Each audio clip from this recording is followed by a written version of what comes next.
coronavirus and that we can worship you. Thank you for this beautiful sunshine and that we can still be together. Amen.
Hey kids, did you know that today is the first official day of summer? Pretty soon school will be out and then it'll really feel like summertime. In the summer I like to be outside as much as I can. I like to go for long walks. especially by the water where there's a nice breeze. I like to eat outside too, having picnics. Do you guys ever go on picnics? Sometimes you put a tablecloth on a table and eat there, or sometimes you put a blanket on the grass and eat there. When I think about picnics, it makes me think of a time in the Bible when a young boy packed a picnic. Well, maybe his mom or dad packed it for him. The Bible doesn't really tell us. But that picnic became a part of a miracle. We read about this in the Gospel of John, the 6th chapter, verses 1 through 14.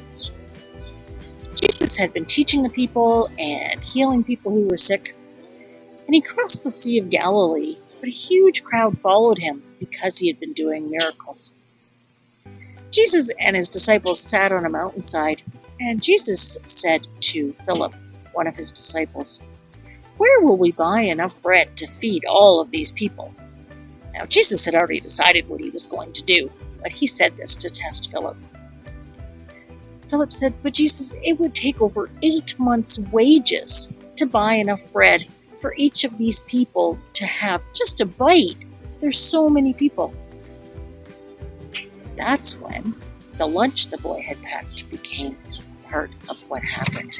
Because Andrew, Simon Peter's brother, another of Jesus' disciples, came over and said to Jesus, "This boy brought a lunch.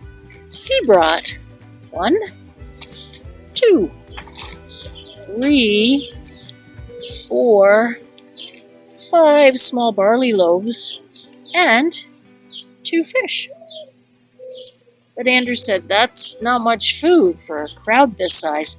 There were 5,000 men, not including all the women and kids that were there too. But Jesus told his disciples to have the people sit down in the grass, and he took the loaves of bread and he gave thanks to God for them, and then he had the disciples give the bread to the people, and he did the same thing with the fish. And after the people had had all they wanted to eat, Jesus sent the disciples out to pick up the leftovers, and the leftover bread filled 12 baskets. So there were more leftovers than what had been in the boys' lunch to start with. That's an amazing miracle that Jesus did. It shows us that nothing is impossible for God. We learned something else from this miracle for our lives as well.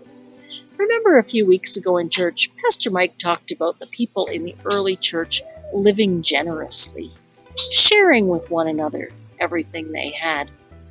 It's important for us to live generously too, sharing what we have with others.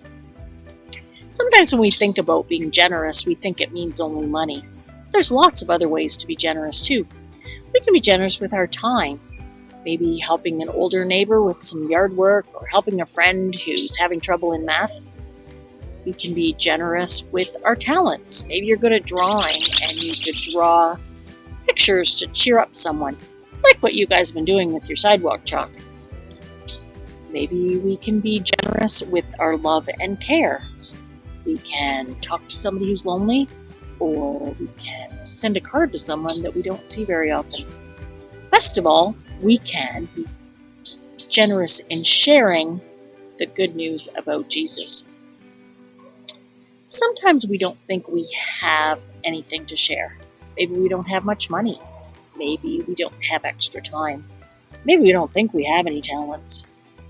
Maybe we're shy and it's hard for us to show other people how much we love them.